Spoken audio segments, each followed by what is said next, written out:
படம் வந்து ஜனநாயகன் பெரிய பிரச்சனை போயிட்டு இருக்குது. ஆமாம். இந்த நேரத்தில் நீங்கள் ஒரு வீடியோ ரிலீஸ் பண்ணீங்க ஆமாம். விஜயை பற்றி. அது ரொம்ப பெரிய பரவாயில்ல பெரிய வைரல் ஆயிடுச்சு. ஏன்னா அந்த பாட்டை யாருமே பார்க்கல, இப்போ தானே பார்க்குறாங்க.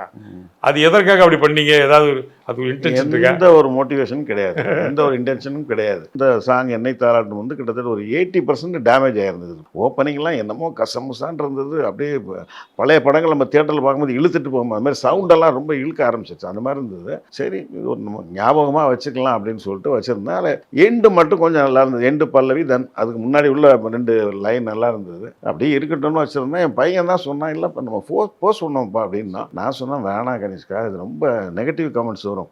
அது அந்த காலத்தில் வந்து நம்ம பண்ணோம், இன்னைக்கெல்லாம் அது இப்போ யாரும் பார்க்க மாட்டாங்க, ரொம்ப கமெண்ட் அடிப்பாங்க. நல்ல வேளை விஜய் எஸ்கேப் அப்படின்னு சொல்லிலாம் கமெண்ட் வரும். மோஸ்ட்லி கமெண்ட்ஸ் அப்படி தான் வரும். இல்லைன்னா சூர்யாவுக்கும் விஜய்க்கும் கம்பேரிசன் வரும். அதுவும் நல்லது கிடையாது, இது வேண்டாம் அப்படின்னு. சரி போடுவோம் அப்படின்னு சொன்னான். சரி நெட்டு சொல்லி போட்டேன். சாயங்காலம் ஒரு 5 மணிக்கு சும்மா போஸ்ட் பண்ணி பார்த்தேன். நான் வெளியில் போய்ட்டு நைட்டில் வந்து பார்க்குறேன் 2 மில்லியனை கிராஸ் பண்ணிடுச்சு. அதை விட பெரிய விஷயம் ஷேர்ஸ் பார்த்தீங்கன்னா அடுத்த நாள் வந்து 2,30,000 மேலே ஷேர் போயிட்டு.